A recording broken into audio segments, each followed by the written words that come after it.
지난주에 우리 여기서 이제 성경품 모임을 하는데 지난주에 여러 가지 질문들에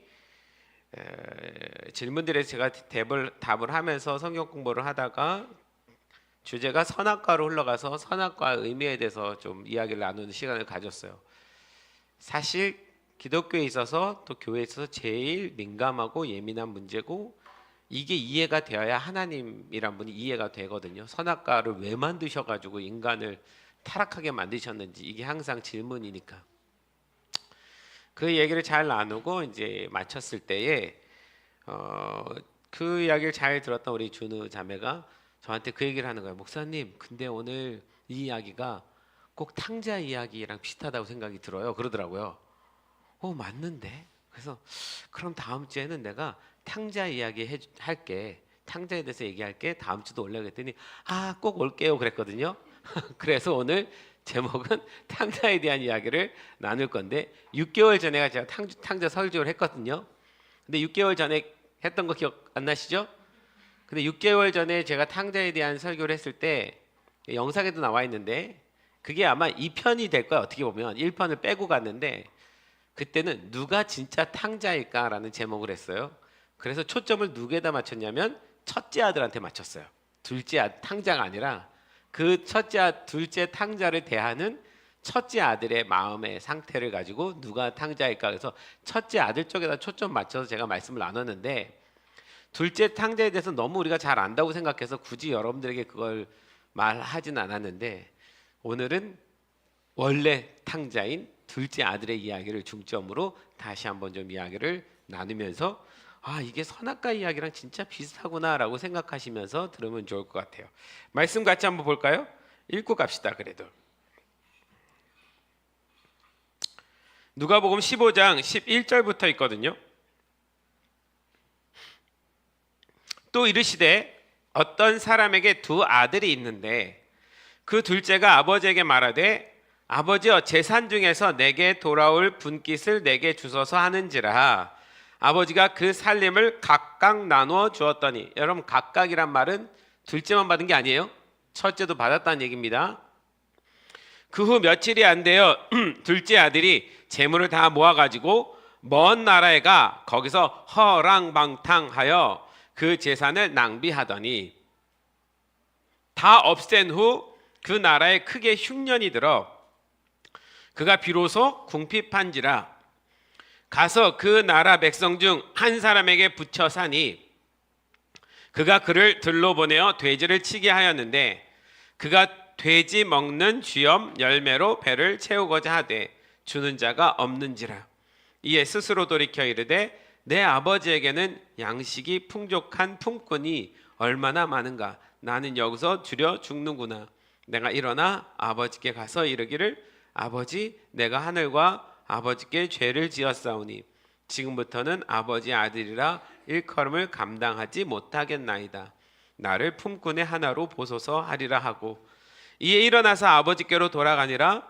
아직도 거리가 먼데 아버지가 그를 보고 치근히 여겨 달려가 목을 안고 입을 맞추니 아들이 이르되 아버지 내가 하늘과 아버지께 죄를 지었사오니 지금부터는 아버지의 아들이라 일컬음을 감당하지 못하겠나이다 하나 아버지는 종들에게 이르되 제일 좋은 옷을 내어다가 입히고 손에 가락지를 끼우고 발에 신을 신기라 그리고 살진 송아지를 끌어다가 잡으라 우리가 먹고 즐기자 이 내 아들은 죽었다가 다시 살아났으며 내가 잃었다가 다시 얻었노라 하니 그들이 즐거워하더라. 아멘. 여기까지 볼게요. 자, 둘째가 아버지께 와서 재산 중에 자기 돌아올 분깃, 내가 받아야 될 재산을 달라고 이제 얘기하고 각각 나누어줬어요. 그리고 나서 그 아들이 그걸 가지고 가서 방탕하게 하다가 돌아와서 아빠랑 다시 만나는 장면의 이야기인데 이 장면의 이야기는 이 비유의 이야기는 앞에 어떤 상황 때문에 이 비유가 나온 거예요. 배경이 있는 거죠. 어떤 상황 때문에 예수님께서 이 비유를 들 수밖에 없었어요. 그럼 누가복음 15장 1절로 가봐야 되는데 누가복음 15장 1절부터 이제 이 탕자의 이야기가 시작되는 거예요. 어떻게 보면 모든 세리와 죄인들이 말씀을 들으러 가까이 나아오니 모든 세리와 죄인들이 말씀을 들으려고 예수님 앞에 가까이 나왔어요. 바리새인과 서기관들이 수군거려 이르되 이 사람이 죄인을 영접하고 음식을 같이 먹는다 하더라. 자, 이 장면 때문에 모든 세리와 죄인들이 예수님 앞에 나왔습니다. 여기서 세리라고 말한 건, 세리는 뭐냐면 세금 걷는 사람이에요. 세금 걷는 사람이 왜 나쁘냐? 지금은 우리가 세금 걷는 사람 뭐 나쁘다고 할 거 아니죠? 공무원이죠. 근데 그 당시는 여러분 일제시대 때 세금 걷는 사람이라면 우리가 그 사람들을 뭐라고 부를까요?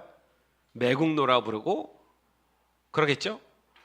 그러니까 이거 로마의 속국에 살고 있는 사람들이 세금을 걷는 일을 하는 거예요. 자기 동족의 사람들의 피를 빨아서 그거를 로마에다가 바치는 것뿐만이 아니라 여기 세리들은 세금을 10,000원 걷을 걸 20,000원 걷고 30,000원 걷어서 자기가 그 남은 것을 먹는 그런, 그리고 뇌물을 받는 이런 사람들이에요. 사회적으로 굉장히 악질인 사람인 거죠. 그래서 세리에 대한 평판이 좋지 않았고, 우리가 그걸 잘 알고 있는 것이 이제 삭개오 이야기를 통해서 삭개오가 얼마나 멸시받는지를 보면서 이해하죠. 그리고 죄인들이 나왔대요. 그럼 죄인들은 뭐예요? 세상에 직업이 죄인 되는 사람은 없잖아요. 딱 보죠. 저 죄인. 직업이 죄인이 아니에요. 이 사람들은, 여기 있는 죄인이라는 사람들은 이제 주로 그래서 많이 나오는 사람들이 창녀들이 나오는 거죠. 몸 팔아서 먹고 사는 사람들.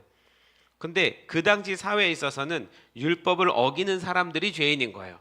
그러니까 하나님이 하지 말라고 말한 율법들을 어겨서 사는 사람들, 이런 사람들이 다 죄인인데, 이 분위기를 보면 마치 왕따 하듯이 사회적인 분위기가 세리와 죄인들을 딱 낙인 찍어 놓고, 절대 이 사람들은 우리 민족의 사람이지만 우리 민족의 사람일 수 없고 구원받을 수 없고 하나님 자녀 아니고 백성 아니고 어울리면 안 되고, 이런 부류의 사람들이 있는 거예요. 사회적 분위기가 굉장히 좋지 않은 건 거죠. 그러니까 저 세리와 죄인들은 자신들을 어떻게 바라보는지 너무 잘 알아요. 그래서 절대 일반 사람들하고 어울리지 않습니다. 어울리고 싶어도 못 어울리는 거죠. 그러니까 자기들끼리 더 많은 죄를 지으면서 살아갈 수밖에 없어요. 그게 삶의 방식이에요. 이렇게라도 살아가야 살 수 있는 거니까. 그런데 이 사람들이 그렇게 죄만 짓고 살고 싶은 건 아니에요. 마음에 공허함이 있어요. 뭔가 자기들도 하나님을 다시 만나고 싶고 하나님의 자녀로 다시 불림을 받고 싶어요. 그러던 중에 예수님이란 분이 나타났고, 모든 사람이 관심을 가는 그 예수님이, 예수님만큼은 자기네들을 무시하거나 왕따하거나 회피하거나 외면하거나 하지 않고 받아들여줘서 자기네들이랑 밥도 먹고 대화도 나누는 거예요. 근데 이렇게 할 경우에 사람들이 생각할 수 있는 거는, 와, 저 예수가 저 세리한테 돈 몇 푼 받으려나 보다. 야, 예수도 허랑방탕한 사람이니까 저 사람들하고 같이 있으려나 보다. 이렇게 같이 동급으로 평가를 받을 수 있는 상황이거든요. 근데 예수님이 저 사람들이 오는 것을 허락하시고 같이 먹고 마셨어요. 그랬더니 바리새인과 서기관들이 수군거려서 이 사람이 죄인을 영접하고 음식을 같이 먹는다. 그러면 예수도 죄인이다. 논리가 그래요. 죄인과 같이 먹으면 죄인이다예요. 그렇게 되는 거죠. 이런 상황 속에서 예수님이 저 사람들이 너희들이 그렇게 무시할 만한 죄인들이 아니라 지금 저 사람들은 하나님께 돌아오고 싶은 사람들이야 라는 걸 말하고 싶은 상황 속에서 이 비유가 나온 거예요. 이해 가시죠? 자, 그런 의미에서 이 비유를 다시 한번 좀 봅시다. 12절에 다시 가보면, 그 둘째가 아버지께 말하되 아버지여 재산 중에서 내게 돌아올 분깃을 내게 주소서 라고 말하잖아요. 둘째가 이야기를 해요. 각각 받았어요. 첫째도 자기 분깃 받았어요. 재산 받았어요. 둘째도 재산을 받았어요. 첫째는 이 얘기를 안 했는데 둘째가 이 얘기를 하는 거예요. 그러니까 우리는 그냥 둘째 아들이 그랬나 보다라고 생각할 수 있는데, 이게 성경에 있는 모든 그 단어들은 둘째란 말이 정말 철째, 둘째라는 의미도 있지만 이 둘째라는 단어에는 또 다른 의미가 들어있어요. 둘째가 무슨 의미가 있냐면, 네, 띄워주세요. 둘째라는 의미 안에 둘째란 단어가 네오스예요. 네오스. 네오스란 단어인데 이 네오스란 단어에는 새로운, 어린, 젊은 이라는 뜻이 포함되어 있어요. 그러니까 두 번째라는 의미보다도 뭔가 새로운 세대, 젊은 세대, 다음 세대라는 의미가 들어있는 거예요. 그러니까 여기서 말하고 싶은 건 뭔가 다음 세대가 일어났어요. 새로운 세대가 일어났어요. 우리식으로 말하면 이 네오스는 지금 뭐라고 표현하면 맞을까? 무슨 세대? MZ세대예요. 지금 한국에서 뭐만 나오면 나오는 게 MZ세대, MZ세대, MZ세대. 근데 여러분, 우리도 그런 때가 있었어요. 제가 20대 때에 우리를 뭐라고 불렀는지 기억하시나요? 지금의 50대를 그때는 X세대라고 불렀어요. 그래서 아주 특이한 세대처럼 생각했어요. X세대. 나도 그렇게 특이한 세대로 불렸던 적이 있는데 지금은 꼰대 세대가 됐고 지금 다음 세대가 나왔는데 그 다음 세대를 MZ세대라고 하는 거예요. 우리 세대가 얼마나 특이했냐면 제가 신학교 들어갔잖아요. 신학교 대학교 1학년 때 지난번에 저희 친구들 왔잖아요. 우리 여자 친구들 왔잖아요. 대학교. 그 친구들이 정말 특이한 친구들이었어요. 신학교에 들어왔는데 들어온 날부터 미니스커트를 입고 들어온 거예요. 신학교에. 근데 그때 전 나사렛 신학대학이었는데 그 신학대학에 법이 있었어요. 여자는 복숭아뼈 보이면 안 되는 치마를 입어야 되는 게 법이에요. 굉장히 보수적인 신학교였기 때문에 치마를 입어야 되는데 발목이 보이면 안 되는 거예요. 긴 치마를 입고 와야 되는 게 학교의 룰인데 미니스커트 입고 왔어요. 학교에서 난리가 났죠.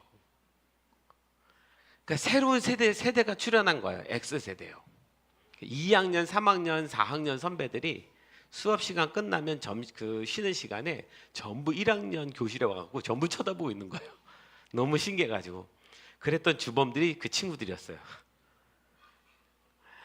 지금은 물론 그땐 이제 웃으면서 넘어가고 요번에 와서 같이 한 저녁 먹는 시간까지 카페 다니면서 우리끼리 부흥회를 한 것 같아요. 얼마나 막 신앙 얘기를 나누면서 막 그랬는지 모르겠는데 어쨌든 X세대, 항상 새로운 세대가 나타나는데 그 세대는 전 세대랑 다른 개념의 생각을 가지고 있는 세대가 태어나는 거예요. 성경에서도 이 다음 세대에 대한 이야기들이 종종 나오는데 그 전에 누구를 알지 못한 세대가 일어나더라. 이런 표현은요. 꼭 어떤 때 일어나냐면 그래서 하나님 말씀대로 지키던 세대가 아닌 하나님으로부터 좀 떨어진 세대가 일어나더라. 그 전 세대는 어떤 하나님의 역사 가운데 능력을 봐서 하나님을 경외하는 세대였는데 시간이 지나가다 보니까 그런 어떤 능력의 사건들이 사라지고 그걸 전부 옛날 이야기로 듣는 거예요. 우리 아버지 때 그랬대, 할아버지 때 그랬대. 그 다음 세대는 그 하나님의 놀라운 역사를 본 적이 없으니까 이 다음 세대는 그냥 새로운 세대인 거예요. 그런 의미에서 네오스가 새로운 다음 세대를 말합니다. 이런 세대가 지금 일어났다는 거예요. 굉장히 당돌하고 개인주의적이기도 하고 어떤 땐 이기적이기도 한 세대가 일어난 거예요. 그가 아버지께 말하는 거예요. 자신의 재산 중에 몫을 달라고. 자, 여기서 아버지께 말하되라는 단어 있잖아요. 말하되. 오늘은 원어를 좀 볼게요. 말하되라는 단어는 이제 에포라는 단어 썼는데 그냥 우리가 일반적으로 말하다라는 표현보다는 조금 강해요. 뭐예요? 명령하다, 지시하다예요. 여러분, 이런 자식은 무슨 자식입니까? 뭐가 없어요? 풀의 자식? 뭐가 없어요? 적어도 4가지가 없어요. 그죠? 4가지가 없는. 그러니까 아버지한테 명령을 내린 거예요. 내 재산 주세요. 그러니까 이 성경에서 이 자식이 지금 얼마나 새로운 세대인지를 설명하는 거예요. 도저히 그 세대에서 용납할 수 없는 이상한 세대가 출현을 했는데 아버지께 명령해서 자기 재산을 달라고 그렇게 지시하는 세대가 일어난 거예요. 굉장히 반항적이에요. 이 이야기는 여러분 무슨 얘기랑 똑같습니까? 아버지 빨리 죽으십시오란 말이랑 똑같은 말이에요. 아버지 빨리 죽으십시오란 말이랑 똑같은 거예요. 나를 이 세상에 존재케 한 그 아버지 자체가 빨리 죽고 나는 그 아버지의 유언만 받아서 재산만 받아서 살아가면 된다. 이런 악한 세대가 출현을 한 거예요. 하나님과는 아무 관계가, 여러분 이게 선악과 때문에 그런데, 이게 무슨 행동이랑 똑같으냐면 선악과 앞에서 하나님이 선악과를 따먹지 말라라고 말한 건 너와 나와의 관계는 아빠와 아들 같은 관계야. 이 관계만큼은 지켜줘. 선악과를 먹지 말라고 한 건 이걸 먹는 게 문제가 된다라는 어떤 의미보다도 내가 너한테 모든 걸 다 주지만 그래도 내가 너를 창조한 창조자고 너는 나에게 피조받은 피조물이고 나는 아버지고 너는 내 자녀야. 이 관계만큼은 망가뜨리지 말아줘. 그게 네가 진짜 행복하게 이 땅에서 살 수 있는 방법이야. 이미 하나님은 다 줬거든요. 분깃을, 에덴 동산이라는. 그런데 아담이 뭐라고 말합니까? 아담이 결국 어떻게 했어요? 그런 거 필요 없어. 하나님과의 관계 필요 없어. 그 관계도 내가 깨버리고 내가 내 마음대로 살고 싶어. 이게 선악과를 따먹은 사건이거든요. 그러니까 이 선악과를 따먹은 아담의 모습과 이 둘째 아들의 모습은 너무 똑같은 거예요. 이게 우리 인생에서 똑같이 매일 반복되는 이야기인 거예요. 하나님과의 관계에 있어서 우리가 어떤 모습을 갖추고 있는지. 하나님과 자신은 아무 관계가 없다라고 말하는 의미. 내 인생을 내 마음대로 살겠다는 모습. 아담과 하와 똑같습니다. 저는 옛날에 신학교 처음 갔을 때 죄에 대해서 처음 배웠는데, 지금 여러분 너무 잘 알고 있는 이야기지만 죄는 도둑질하고 살인 저지르고 사기치고 폭행하고 이런 게 죄가 아니라 하나님을 믿지 않는 것이 죄라고. 그때는 와, 그 말이 굉장히 새롭게 다가와서 하나님 믿지 않는 것이 죄라고? 근데 하나님 믿지 않는 것이 죄라는 말이 여기서 성립이 되는 거예요. 그거는 하나님이란 분과 나는 관계가 없다라고 말하는 거. 아버지 빨리 죽으세요. 이 말하고 똑같은 거예요. 자, 그랬던 이제 둘째예요. 이 둘째가 분깃을 갖고 가서 성경에 보면 살림을 다 말아먹었대요. 살림. 받아온 모든 분깃을 살림이라고 표현하고 있어요. 그죠? 이걸 다 말아먹었다. 이 살림이라는 단어를 보세요. 살림이라는 단어는 이제 비오스라는 단어를 썼는데, 이 비오스라는 단어는 어떤 물질과 돈에만 쓴 단어가 아니에요. 생명, 삶, 재산. 우리가 이 탕자의 비유의 이야기에 있어서 사람들이 이해하는 건 자꾸 돈을 유산으로 받았다고 생각을 하는데, 원래 의미는 돈도 포함되어 있지만 생명을, 그 아버지가 이 자식에게 뭘 줬어요? 생명이요. 그리고 뭘 줬어요? 삶을 줬어요. 어떤 의미에선 그 부모에게 받은 DNA예요. 그래서 달란트, 재능, 은사, 비전 다 포함한 단어가 비었습니다. 돈만 말아먹었다고 우리는 생각을 하지만 그게 아니라 그 부모에게 받았던 삶의 의미, 생명의 의미, 재능, 달란트 전부 다 허랑방탕하게 다 말아먹었다는 얘기를 하는 거예요. 그러니까 삶을 망쳐버린 거죠. 자신의 부모에게 받은 그 삶을 완전히 망쳐버린 인생을 설명하는 거예요.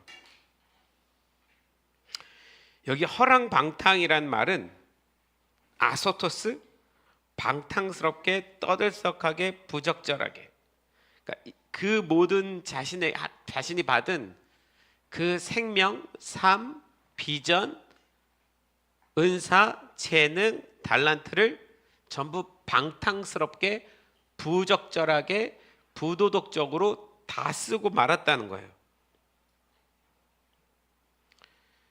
여러분, 이렇게 살아간 사람이 둘째 아들이고, 여기서 둘째는 그런 의미에서 이런 세대가 태어났다라는 거예요.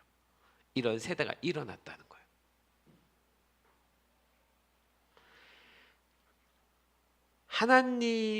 예수님이 이 비유를 드셨을 때 예수님은 아마 아담과 하와 때를 생각하면서 하나님의 입장에서 이 말씀을 하시지 않았을까 싶은데, 처음에 아담과 하와를 하나님이 이 땅에 태어나게 하시고 에덴 동산에 모든 것을 물려주시고 다 마음대로 할 수 있게 하셨으나 하나님 필요 없습니다. 이거 내가 가지고 내 마음대로 하겠습니다 하잖아요. 부적절하게 내 마음대로 쓰겠습니다. 그런 아담과 하와가 네오스, 다음 세대로, 죄악의 세대로 죄를 짓는 세대로, 타락한 세대로 바뀌어 버린 거예요. 네오스가 돼 버린 거죠.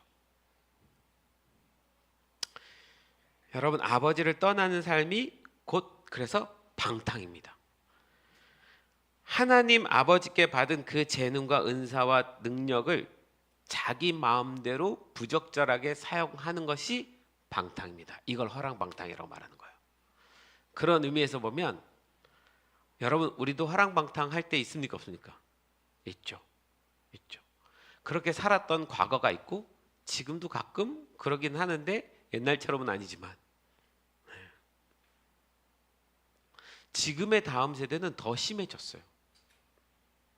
난 그런 의미에서 우리 다혜나 준우나 이렇게 지금 여기 와 있는 게 진짜 기뻐요. 이번 주에 우리 다혜가 진짜 어려운 일이 있었는데 너무 감사하게 시험 들 만한 일이 있었는데 믿음으로 극복하고 여기 왔어요. 진짜 너무 감사. 박수 한번 쳐주세요.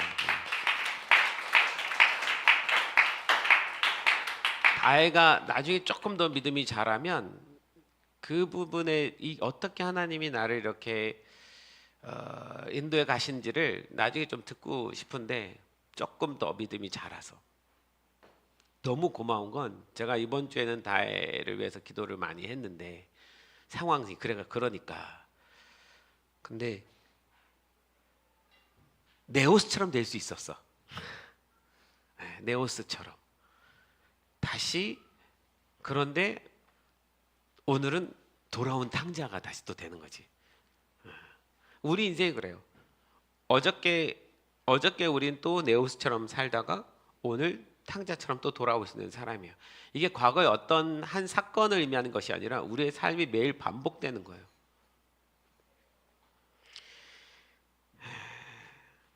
자, 둘째 아들은 반항적이며 돈을 밝히며 부모를 거역하며 유흥 및 오락을 좋아하고 인생을 자기 마음대로 살고 싶어하는 세대를 말하는데, 즉 하나님 없이 마음대로 살고 싶은 세대인데, 이 세대가 돌아오기를 간절히 바라시는 하나님의 마음을 이 예수님이 비유로 설명하고 있는 거예요.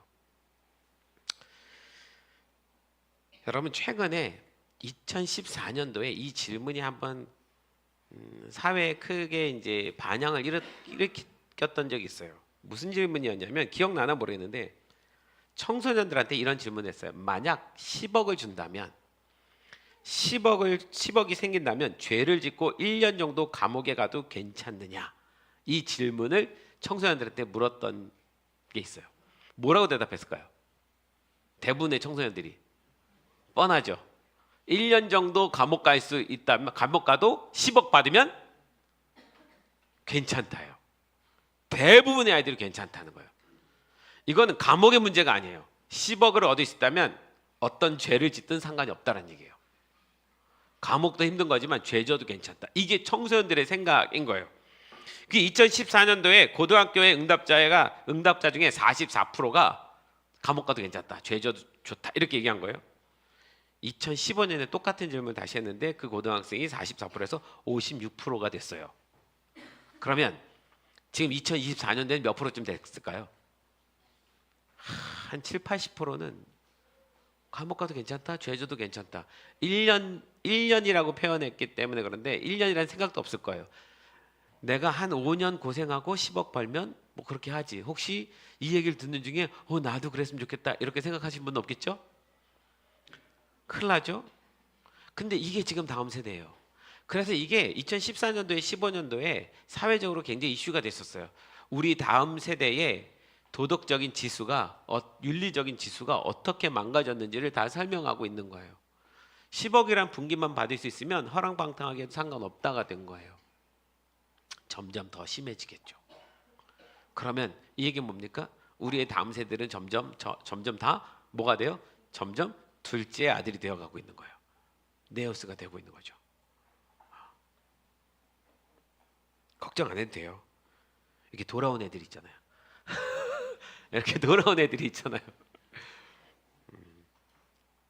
자, 유대인들이 이 이야기를 들을 때, 이 비유를 들을 때 도저히 이해가 안 가는 것이 있어요.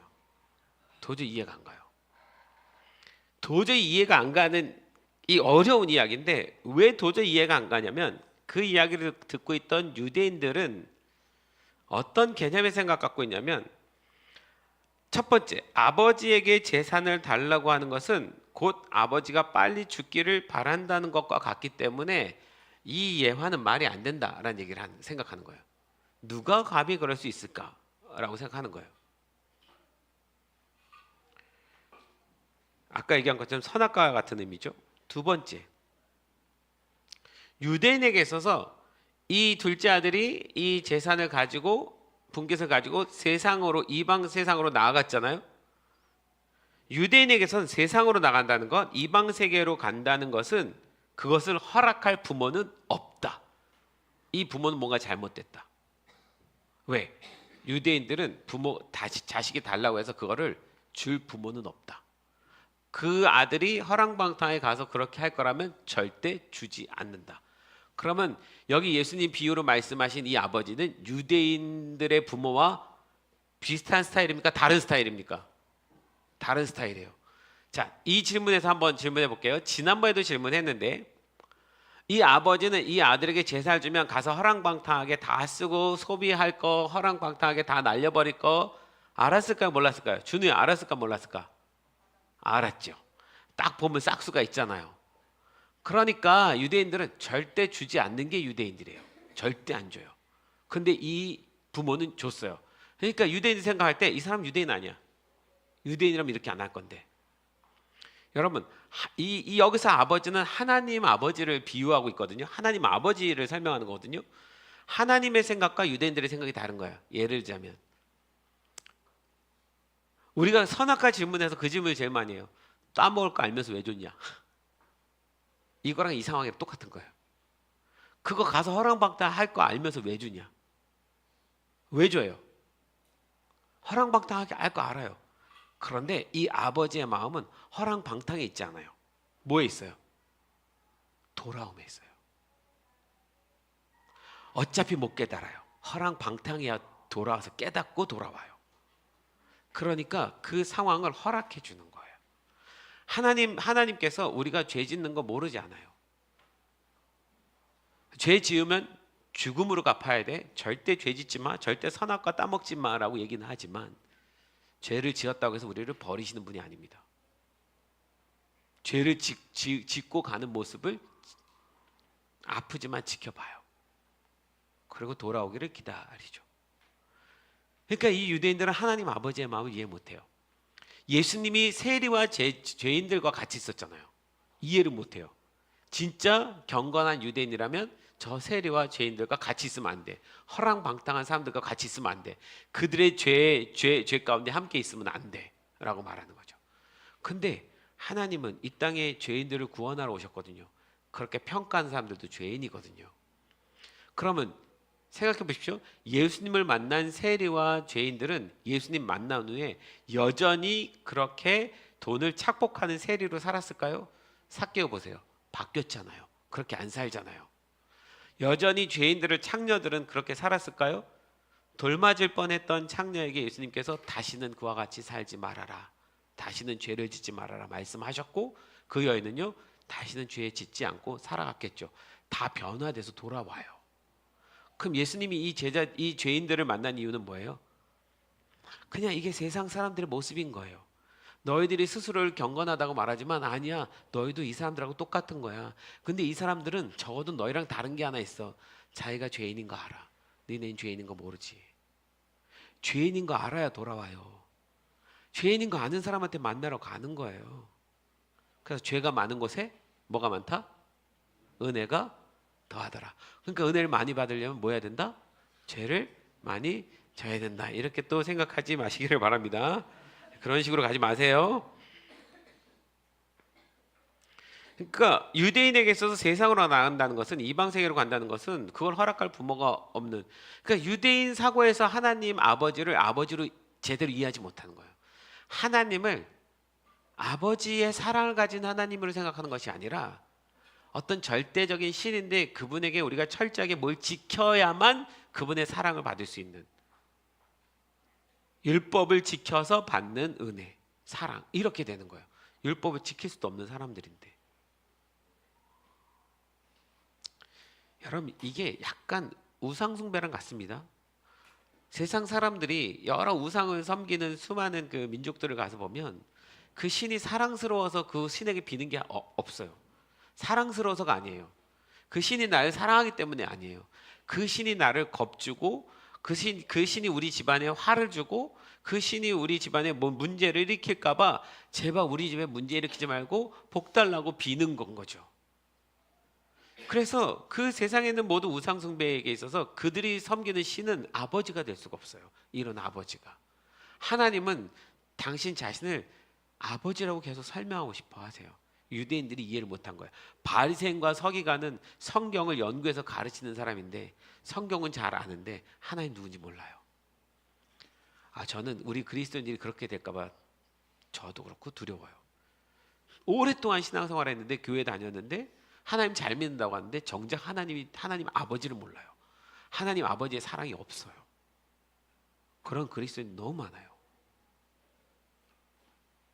여러분 그렇지 않기를 소망합니다. 하나님 진짜 아버지십니다. 얼마나 놀라운 아버지인지 계속 보세요. 자, 세 번째, 유대인들이 비유에서 이해가 안 가는 것은 탕자가 돼지우리에 있었다는 사실이에요. 유대인들은 절대 돼지를 먹지도 않고 가까이 하지도 않고 만지지도 않거든요. 부정한 짐승이라서. 아무리 네가 이방 세계에 갔다 할지라도 하지 말아야 될 선이 있어. 거기까지는 가면 안 돼가 돼지우리예요. 그런데 거기까지 갔어요. 그러면 이 둘째 아들은 적어도 절대로 돌아오면 안 돼요. 절대 돌아오면 안 돼요. 돌아올 생각조차도 가지면 안 돼요. 마지노선까지 넘어갔어요. 더 이상 용서받을 수 없는 완전한, 그러니까 재산을 말아먹은 타락보다 더 심각한 건 돼지랑 같이 있었다는 거예요. 너는 부정한 짐승이야. 돼지만도 모태가 돼버린 거예요. 그 정도 됐으면 그 둘째 아들은 다시는 돌아오지 않겠다라는 사인처럼 느껴지는 거예요. 오면 안 돼요. 그러니까 이 이야기가 유대인들은 계속 마음에 부딪혀요. 근데 돼지우리까지 갔는데 돌아온다고? 그걸 받아준다고? 이게 말이 돼? 어떻게 하나님을 믿는 사람이 이럴 수가 있어? 이렇게 된 거야. 야, 이 사람이 돌아오는 것이 하나님의 마음인데 그 하나님 마음을 너무 모르는 유대인들인 거예요. 어떻게 하나님 앞에 이런 사람을 받아줄 수 있어? 어떻게 이렇게 하나님과 정반대의 사람이 되어버렸죠? 신앙인들이?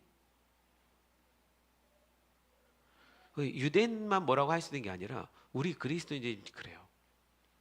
세상에서 뭔가 망가지고 허랑방탕하고 뭐 한 사람, 저도 목사하니까 그런 사람이 교회 오면 겁나요. 어떻게 저 사람을 받아주고 어떻게 사랑해야 되지? 지금 한국 교회에 큰 숙제가 하나 있어요. 탈북민들이요. 3만 명 정도가 들어왔는데 한국 교회가 이 탈북민들을 받아들이는 것이 너무 어렵대요. 힘들어요. 그 북한에서 살고 있던 사고 구조를 갖고 있어가지고 사실 교회 오면 교회에서 분란을 많이 일으켜요. 싸움도 많이 일으키고. 저 옛날에 정일호 사님이랑 그 예수원에 이렇게 갔다가 예수원에 탈북민 한 명이 들어와서 같이 살고 있었는데 그분에 대한 이야기를 듣게 됐는데 그 예수원에서 뭐 하다가 화만 나면 부엌에 가서 식칼 들고 와가지고 그리고 위협을 한다는 거예요. 그 예수원 사람들이 그 사람을 어떻게 데리고 있어요? 그리고 맨날 승질내고 화나고 뭐 하나님 무슨 사랑의 하나님이냐고 이 땅을 이렇게 만들고 북한이 이렇게 만들었는데 그 하나님에 대한 비판과 뭐 그 사람을 데리고 있는 건 거예요. 쉽지 않죠. 여러분 우리는 받아들일 준비되어 있습니까? 가끔 저도 준비가 안 돼 있고 우리도 준비 안 돼 있다는 걸 느껴요. 그래서 진짜 이런 사람이 왔을 때 우리가 받을 수 있을까? 색안경 끼지 않고 사랑으로 받아들일 수 있을까? 그걸 할 수 있어서가 아니라 내가 어떤 사랑을 받았는지 나도 탕자인 걸 알면 받아줄 거예요. 이 탕자가 돌아왔을 때 또 다른 다음 마을의 탕자가 돌아오면 박수치면서 받아줄 거예요. 자기가 아니까. 여러분 우리도 절대 용서받을 수 없는 사람이 용서받은 거임을 믿으시죠?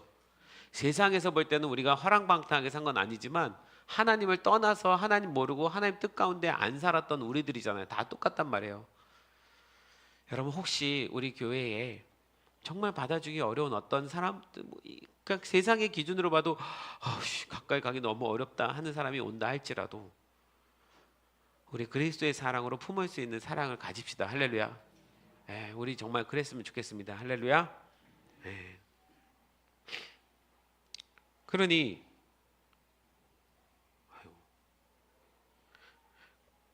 그 다음에 네 번째는요, 유대인에게 있어서 그러한 자식이 돌아오는 것을 반기는 아버지는 없습니다. 그런 자식이 돌아오잖아요. 재산 팔아먹었죠. 이방 세계에 살았죠. 돼지우리까지 왔죠. 그런데도 아들이 왔어요. 그럼 아버지는 어떻게 돼요? 유대인의 아버지는 뭐 해야 됩니까? 원래 정상적으로는 뭐 해야 돼요? 그렇죠. 내쫓는 게 아니에요. 그 정도가 아니에요. 뭐예요? 돌로 쳐서 죽이는 거예요. 지금도 이슬람 문화에서는 가끔 그 돌로 쳐서 죽였다라는 그런 어떤, 이슬람에도 여전히 이게 남아 있어갖고, 그래서 오면은 그 유대인은 돌로 쳐서 죽여야지 돼요. 죽여야 되는데 이 아버지는 받아줬어요. 그러니까 이 비유를 듣고 있는 유대인들은 이 아버지는 잘못된 아버지예요. 이 아버지가 하나님의 사랑 뭐 이런 거 없어요. 사랑이란 개념이 아니에요. 여러분, 율법만 들이대면 죽여야 돼요. 죄를 졌으니까. 정의와 공의는 부르짖는데 사랑이 없는 거예요. 그래, 돌로 죽여야 되는데 돌로 안 죽였어요. 그리고 금각지를 껴주고 신발을 신기고 제일 좋은 옷을 입혀요. 다시 아들로 받아줘요. 말이 안 돼요. 여러분, 우리는 지금 하나님의 사랑이 얼마나 큰지 아니까 이게 말이 된다라고 받아들여요. 유대인들은 안 되는 거죠, 이게. 자, 다섯 번째로 유대인 사회에서는 이해가 안 가는 것 중에 하나가, 또 하나는, 자, 먼 데서 아들이 오는 것을 보고, 먼 데서 아들이 오는 것을 보고 아버지가 뛰어나가서 아들을 안거든요. 보고라는 말이 에이도인데, 보다, 알다, 이해하다, 지식을 가지다라는 표현인데, 그냥 봤다라는 의미가 아니에요. 보는 순간 아들의 상태가 다 해석이 됐고 그 삶이 다 이해가 돼버렸어요. 어떻게 살았는지 다 알아요. 얼마나 허랑방탕했고 제가 뭔 짓거리를 했고.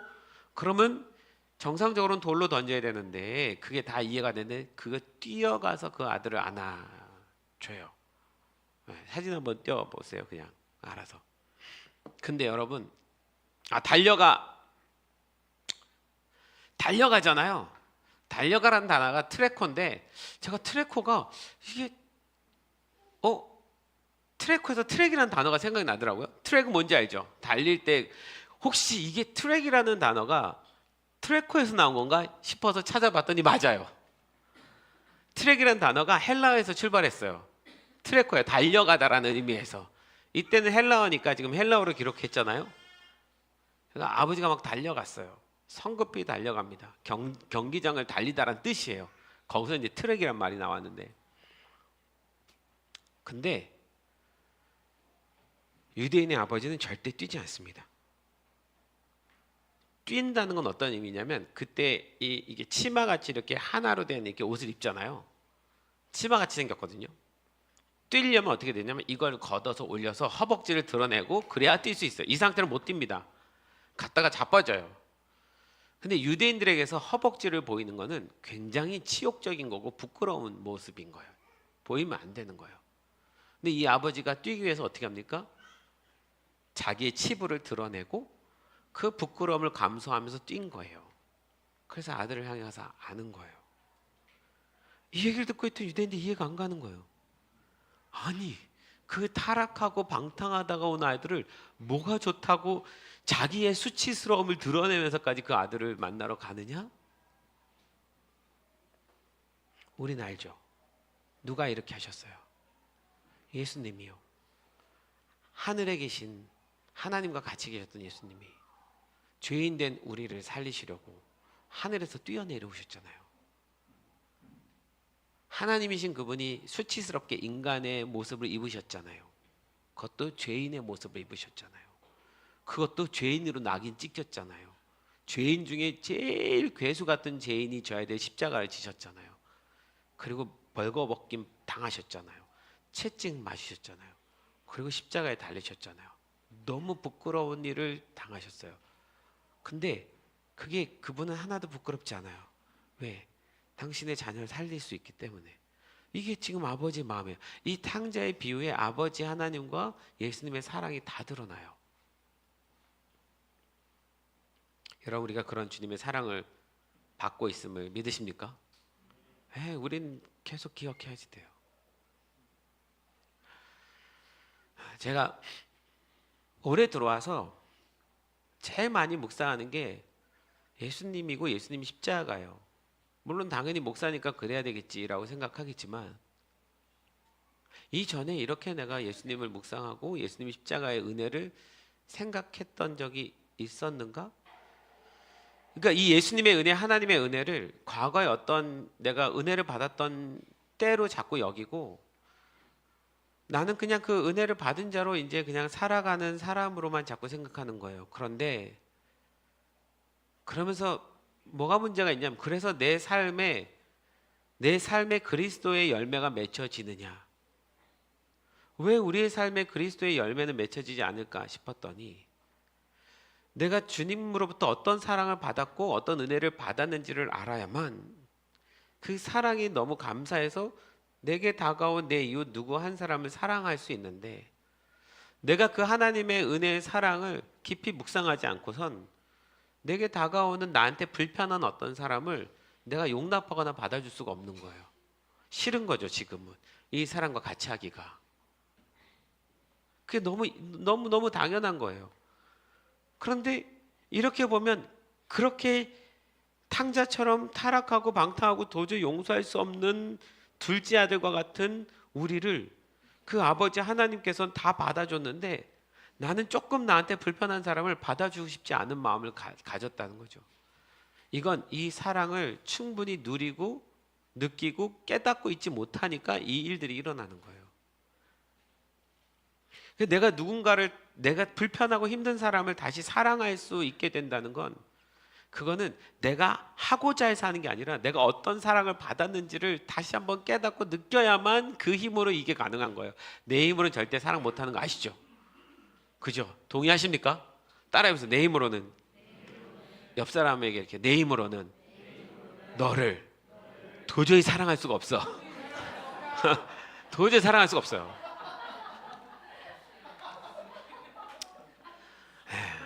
그런데 내가 받은 하나님의 사랑으로 너를 용서해 볼 수 있어. 그러니까 예전에 어떤 그 유대인들이 와서 예수님께 제일 된 계명이 뭡니까 물으니까 예수님 뭐라고 말씀하셨어요? 주 너희 하나님을 사랑하라, 그리고 내 이웃을 내 몸같이 사랑하라.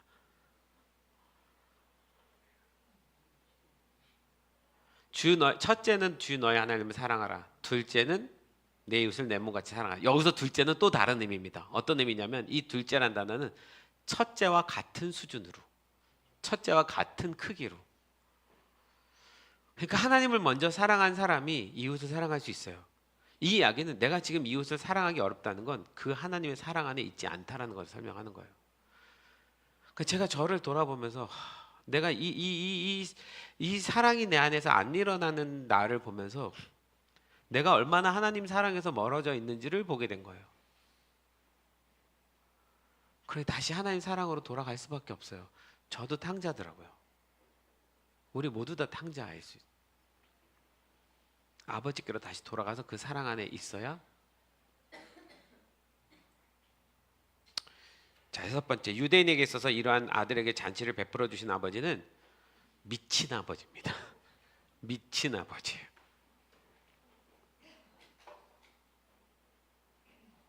네. 미친 아버지가 뛰어오고 계셔요. 미친 아버지예요. 말이 안 돼요. 이제 말씀 매듭을 짓겠습니다. 여기 아버지는요, 두 가지를 기대하고 계셨어요. 첫 번째는요, 아들이 떠나기를 기대했을까요? 그래도 떠나지 않기를 기대했을까요? 떠나지 않기를요. 하나님이 선악과를 만들었을 땐 따먹기를 기대했을까요? 따먹지 않기를 기대했을까요? 따먹지 않기를요. 두 번째, 그러나 하지만 그 아들이 이 아버지가 그 아들이 떠나지 않기를 바라는 마음으로 살림을 주지만 설령 이 아들이 그걸 갖고 떠나가서 허랑방탕하게 한다 할지라도 주면서 무슨 마음을 갖는 거예요? 돌아올 거야. 언젠가는 이 사랑을 깨닫고 돌아올 거야. 돌아올 거에 대한 기대감을 더 갖는 거예요. 저는 하나님이 선악과를 우리에게 주신 건 하나님이 당신이 아버지임을 설명하기 위해서 주신 이야기인데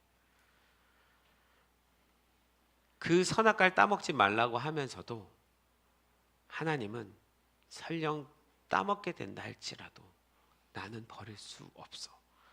따먹으면 죽는다라고 말했지만 나는 너를 버릴 수 없기 때문에 그 죽음을 내가 대신 져야지 돼. 이 마음을 예수님과 함께 가지셨던 거죠. 그리고 이 탕자의 이해가 선악과의 이해가 너무 똑같지 주는. 깜짝 놀랐어요. 저는 지난주에 교회도 한 번도 안 나와본 애가 지 혼자 성경책을 읽었대요. 그냥 궁금해서. 그러다가 탕자의 이야기도 어떻게 알지 모르겠지만 선악과 얘기했는데 너무 탕자 얘기랑 비슷해요. 그래서 내가 흠칫 깜짝 놀랐어요. 이 설교는 예전에 제가 갖고 있던 설교인데 원고 그냥 그대로인데 제가 여기다 뭐라고 써놨냐면 탕자 이야기, 선악과 이야기가 너무 비슷하다 이렇게 써놨거든요. 근데 제가 저 얘기를 하는 거예요. 하나님이 다시 지난번 6개월 전에 한 건 첫째 아들에 대한 초점이었는데 그래서 오늘 둘째 이거 하라고 하나 보다. 마지막 이야기요.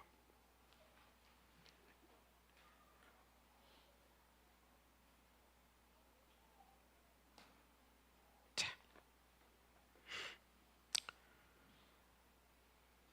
둘째 아들이 비록 재산의 분깃을 받아서 다 탕진했다 할지라도 아직 받지 않은 분깃이 있습니다. 뭘까요? 이건 제가 이번 주에 묵상하면서 성령님이 저한테 깨닫게 해주신 거예요. 굉장히 귀한 진리인데 둘째 아들이 받은 분깃이 있지만 아직 받지 못한 분깃이 있어요. 그게 뭘까요? 받지 못한 분깃이요. 아버지가 줘도 그거를 받지 못하는 분깃이 있습니다. 뭐예요? 장자권이요? 첫째가 있는데? 비슷하긴 한데 아니에요. 그것은 뭐예요? 아버지의 사랑이요. 아버지의 사랑이 어마어마한 재산인데 분깃인데 그는 아버지에게서 받을 수 있는 달란트와 재능과 은사와 재물, 세상에서 쓸 수 있는 것들을 요구하고 받았지만 이거보다 더 큰 아버지의 분깃은 아버지의 아들이라는 아버지의 사랑인 거예요. 그 아버지의 사랑의 분깃을 언제 받아요? 다 허랑방탕하게 다 쓰고 완전히 타락한 상태에서 돌아왔을 때 그 옷을 다 벗기고 제일 좋은 옷을 입히고 가락지를 끼운다는 건 아들이라는 표시거든요. 다시 재산을 준 게 아니에요. 아들임을 증명해 줬어요. 그때 비로소 이 아들은 아버지의 사랑을 깨달아요. 그 사랑이 자신이 구하지 못했던 분깃입니다. 그 무엇보다 중요한 분깃. 이것만으로 평생 살 수 있어요. 더 이상 재산이 필요 없이. 동의하십니까? 생각 저도 안 해봤어요. 항상 이 탕자의 비유의 이야기는 재산을 가서 쓰고 오고 분깃을 다 말아먹었다고 생각했지만 아버지는요 재산을 나눠줬지만 네가 아직 나한테 받지 못한 분깃이 있어. 언젠가 받게 될 거야. 네가 이걸 가서 다 허랑방탕하게 쓰겠지. 그리고 죄인의 모습이 되겠지. 그리고 다시 돌아올 땐 내가 진짜 너한테 주고 싶은 분깃을 받게 될 거야. 그게 나 아버지의 사랑이야. 네가 내 아들이라는 정체성이야. 금요일날 이 대화 나눴어 우리 전화로. 그지? 다혜야. 그 어떤 것보다 중요한 건 우리가 지금 하나님을 만나고 있는 과정 중에 있는 거. 이게 제일 귀하고 제일 아름다운 재산이에요. 내가 세상에서 어떤 돈을 벌고 어떤 직장의 위치가 되고 어떤 권위의 위치가 되고 어떤 명예의 자리가 올라가는 것보다 여러분 저는 이렇게 생각하는데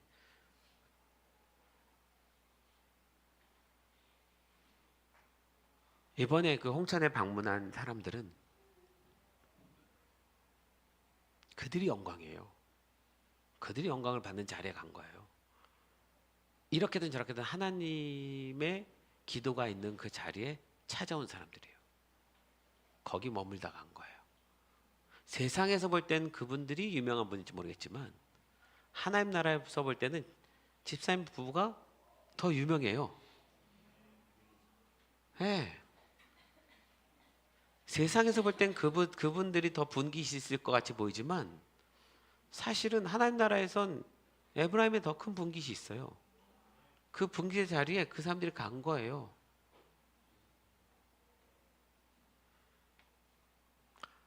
우리가 하나님의 시각에서 볼 수 있어야 되는데 저는 좋았어요. 개인적으로 속으로만 뭐 이렇게 가끔 유세서 그 진짜 예수 믿었으면 좋겠다. 저 사람은 진짜 하나님 믿었으면 좋겠다. 하는 그래도 약간의 엄마가 전도사고 뭐 이러니까 그런 신앙이 어떤 뭐가 있어서 가끔 비춰지는데 그랬으면 좋겠다.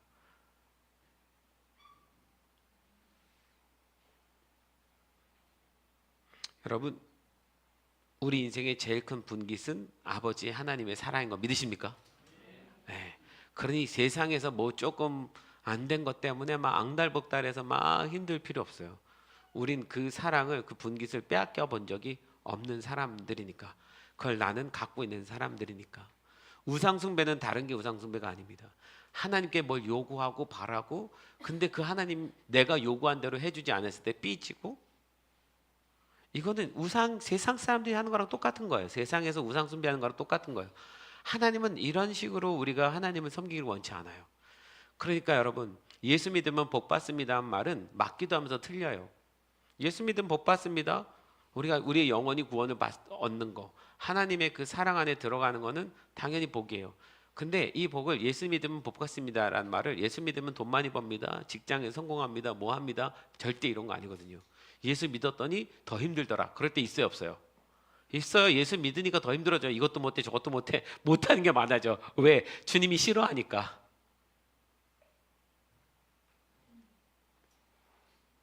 그런데 우리에겐 아버지 사랑의 분깃이 있습니다. 할렐루야. 네. 하나님의 자녀라는 정체성이에요. 이 탕자에서 제일 큰 소망의 이야기는 그거예요. 다시 가락지를 끼워준 거. 아버지의 아들이라 다시 불리는 거. 그게 진짜 제일 중요한 분깃이에요. 이걸 잃어버리고 아무리 재산이 많은들 아무리 내가 세상에서 뭔가 유명한 뭔가를 다 누린들 하나님 아버지의 자녀로서의 분깃을 잃어버린다면 탕자가 되는 거예요. 그 상태로 끝나면 내 영혼은 끝인 거예요. 네, 예배팀 나와주시고요. 제가 지난번에도 그래서 얘기했는데 그런 의미에서 우리는 우리의 인생의 문제를 해결해주는 그런 아버지 하나님을 만나는 것이 아닙니다. 물론 우리의 인생의 문제를 그분과 함께 풀어갈 거예요. 제가 옛날에는 그런 기도를 자주 했긴 했는데 지금 못하겠는 게 어떤 어려움이 왔을 때 이 문제가 이렇게 해결될 겁니다라는 말을 못하겠더라고요. 왜? 지금은 이 문제가 해결 안 될 수도 있거든요. 하나님이 그 시간을 보내게 하시니까. 근데 그 말이 듣기 싫겠죠. 하나님이 이걸 해결해 줬습니다라고 하는 이야기를 듣고 싶겠죠. 근데 우린 그런 식으로 하나님을 믿는 게 아니거든요. 지금 하나님과 함께 그 문제를 같이 헤쳐나가는 거예요. 우리는 하나님을 믿으면 이 문제에 하나님 빠지지 않게 하고, 이 문제가 오지 않게 하고, 이 문제가 바로 해결이 되기를 원하겠지만, 우리의 인생에 어떤 문제든 와요. 시험은 옵니다. 내가 예수님 잘 믿어도 와요. 대신 그 문제를 아버지의 사랑 안에서 같이 이겨나가는 거예요. 아버지와 함께. 나 혼자 싸우려면 힘들지만 하나님이 나랑 같이 싸워주는 거예요. 그래서 하나님과 같이 가는 거예요. 이게 신앙이지. 여러분, 하나님께 뭘 구했는데 내 뜻대로 안 들어줬다고 해서 삐지거나 그러지 마세요. 그 수준을 넘어서야지 돼요. 단순히 나의 필요를 채워주는 아버지를 원했다면 그것은 우상을 섬기는 것과 다르지 않습니다. 하나님은 우리의 영혼을 구원해 주시는 사랑의 하나님이신 거예요. 제가 오늘 캄보디아 떠나잖아요. 수요일날 이 탕자 얘기를 어떻게 하지? 왜 이 탕자 얘기를 해야겠구나라 생각한 건, 캄보디아에 있는 사람들은 그들의 신을 섬기고 있어요. 근데 그들의 신앙의 모토는 그 신에게 잘 빌어서 복 받는 게 전부예요.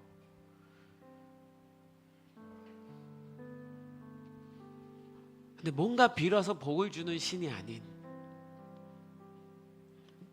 너를 그 신의 아들로, 신의 자녀로 삼아주시는 그 신을 만나게 해주고 싶은 거야. 이 개념에서 이 개념으로 넘어갈 수 있을까? 제가 27명의 세례자들을 세례해야 되는데, 과연 이 27명이 이걸 정확히 이해했을까? 물론 그 세례를 받는 것 자체가 그 사회 속에서는 굉장히 힘든 일이고 어려운 결단인데, 그들은 탕자거든요. 우상을 섬기던 돼지 우리에 같이 살았던. 근데 이제 아버지 사랑으로 돌아옵니다라고는 그 사랑 안에 들어와야 되는데, 지금 당신들이 그 아버지의 사랑 안에 들어와 있습니다. 이거를 어떻게 설명할 수 있을까가 고민인 거예요. 여러분께는 제가 원어를 설명하면서 이렇게 설명할 수 있지만, 거기 계신 분들은 인지력이 좀 떨어지기 때문에 거의 초등학교 3학년 4학년 수준도 안 되기 때문에 이걸 어떻게 전할지는 고민인데, 그래서 여러분께 기도 부탁을 하고, 그분들이 진짜 아버지, 하나님이라는 아버지를 만나는 그런 귀한 시간이 되었으면 좋겠어요. 마지막으로 이 성경 읽고 마칠게요. 마태복음 6장 31절 32절에 최근에 매주 설교마다 이 본문이 계속 등장하는데, 그러므로 염려하여 이르기를 무엇을 먹을까, 무엇을 마실까, 무엇을 입을까 하지 말라. 이는 다 이방인들이 구하는 것이라. 무슨 이야기인지 알겠죠? 이방인들은 이걸 구해요. 그러니까 우리가 믿는 하나님께 항상 그런 식으로 뭔가를 달라고 하는 걸 구해요. 하나님은 그건 이방인들에게 하는 거야. 너희 하늘 아버지께서 이 모든 것이 너에게 있어야 할 줄을 아시느니라. 하나님은 우리의 뭐가 필요한지 다 아시고, 돌아오면 가락지 끼워주시고, 이 아버지는 알아요. 지금 이 아들을 씻겨서 지금 추궁하고 묻는 게 아니라, 이 아들에게 가장 필요한 건 네가 내 아들이다 라는 정체성을 주는 거라는 거. 그래서 이 말씀 하신 거예요. 여러분, 우리 세상에서 무엇을 먹을까, 무엇을 마실까 살 수밖에 없는 인생인데, 그것을 구하느라 하나님을 우상과 같은 분으로 만들지 마세요. 하나님은 아버지시고, 그분은 나의 모든 필요를 아시고, 설령 내가 그 분깃을 가지고 타락해서 간다 할지라도 다시 돌아올 걸 믿고 기다리시는 분이시고, 스스로가 수치스럽다 할지라도 허벅지를 드러내면서까지 달려가서 우리를 안을 수 있는 하나님이시고, 내가 또 어떤 죄를 짓는다 할지라도 나를 또 용서할 수 있는 분이시고, 내가 하는 건 그래서 죄를 안 짓겠습니다 아무리 말해도 우린 죄를 지을 수밖에 없는 사람들인데, 그 말이 아니라, 하나님, 나는 그 당신의 은혜 안에, 사랑 안에 영원히 살고 싶습니다. 내가 어떤 사람인지 알지만 그 은혜 안에 살기를 소망합니다. 그 아버지의 사랑을 믿음으로 받아들이는 우리 성도들 되길 소망합니다. 할렐루야. 이 찬양에서 우리 같이 한번 부르고 그렇게 기도하면 좋겠습니다. 우리 일어나서 우리 찬양할까요? 아버지 사랑, 우리 함께 찬양합니다. 아버지 사랑 내가 노래. 설교 준비하는 이 찬양이 너무 생각나더라고요. 아버지 은혜 내가 노래. 아버지 은혜 내가 노래해. 그 사랑 변함없으신 거짓 없으신 성실하신 그 사랑 상한 갈대 꺾지 않으신 꺼져가는 등불 끄지 않는 그 사랑 변함없으신 거짓 없으신 성실하신 그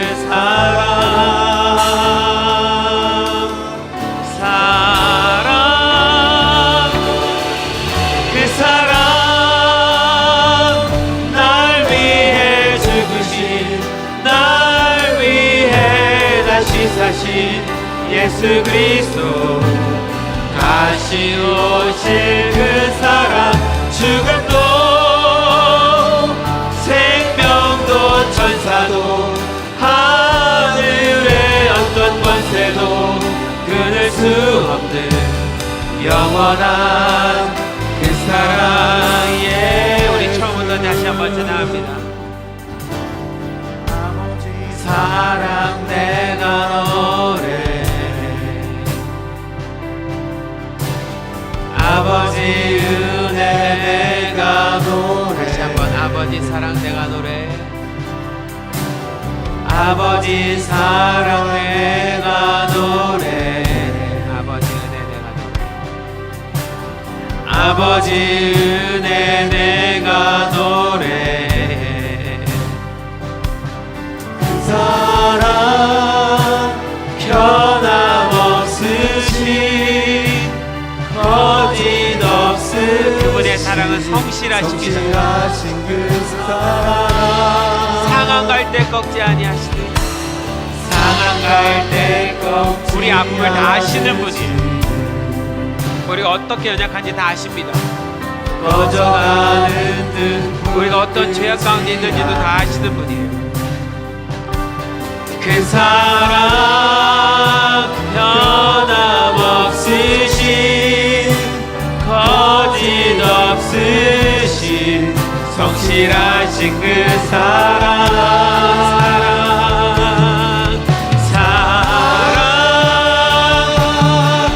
그 사랑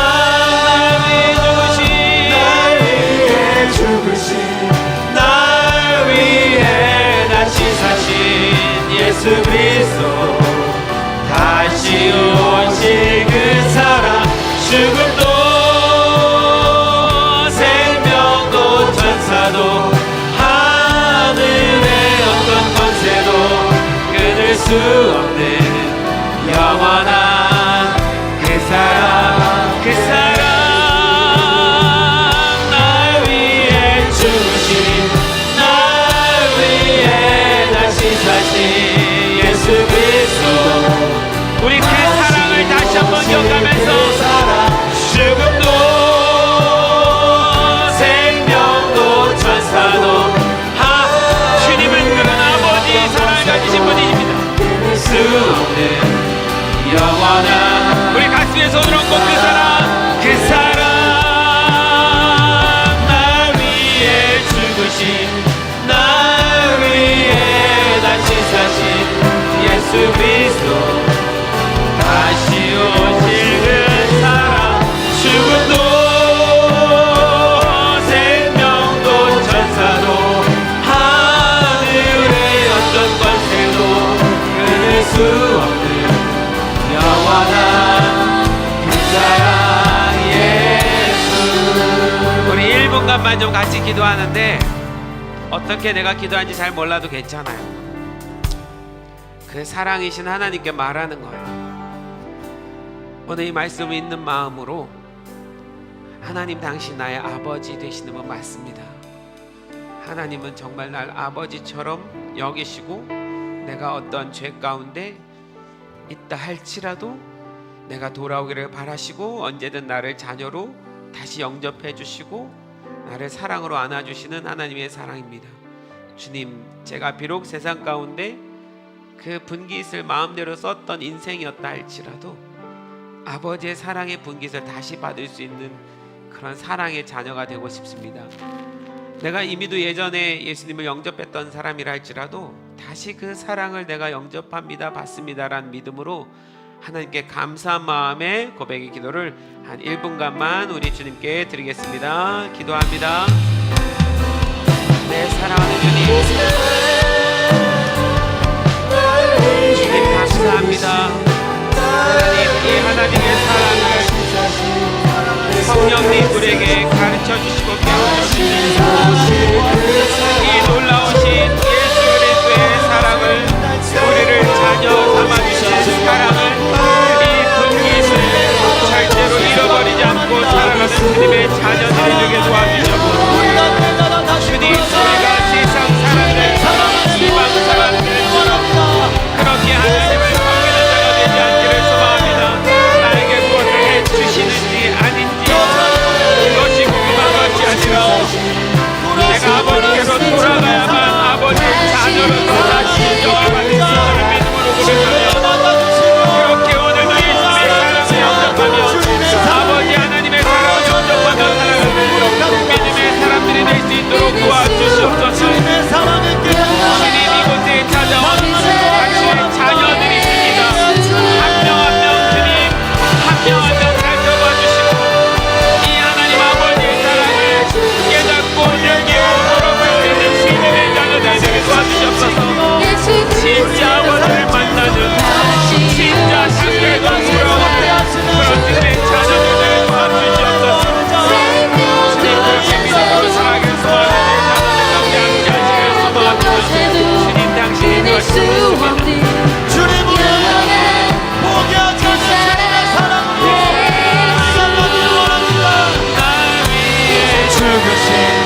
나 위에 다시 사신 예수 그리스도 다시 오신 그 사랑 죽음도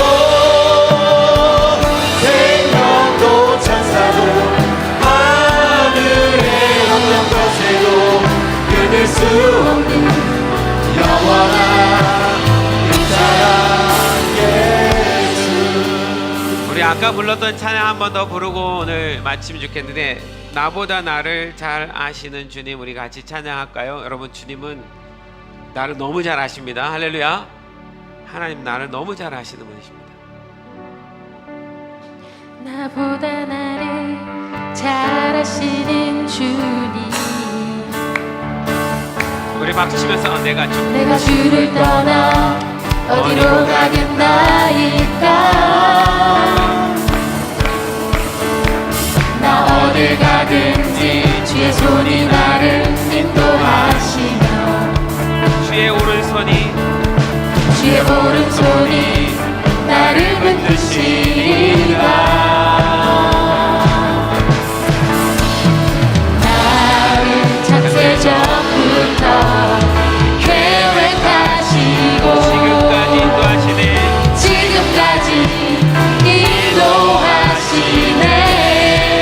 하나님이여, 주의 생각이 어찌 그리 보배로우신지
많은 사람들이 세리와 죄인들을 무시하고 도저히 돌아올 수 없는 사람들이라고 생각하고 외면했지만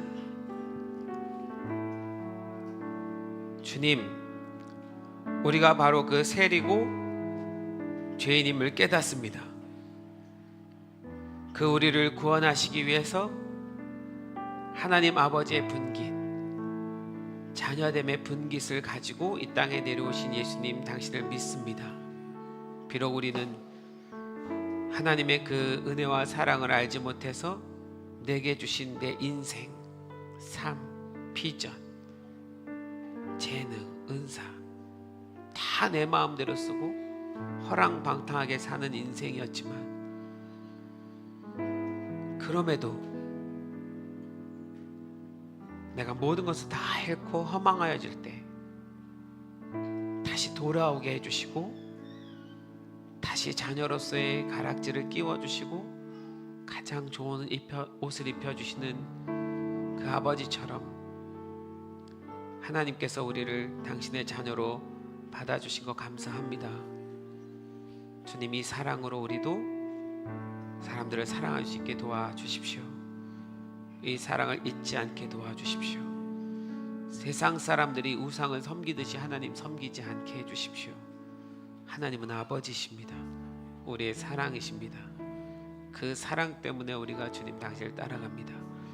비록 세상에서 나를 볼 때는 아무 분깃이 없는 사람처럼 보인다 할지라도 우리가 주저하거나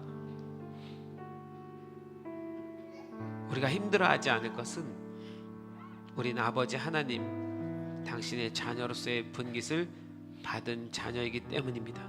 우리에겐 이미 하나님의 나라가 분깃으로 주어졌기 때문입니다. 이 믿음으로 살아갈 수 있도록 주의 자녀들을 인도하여 주시옵소서.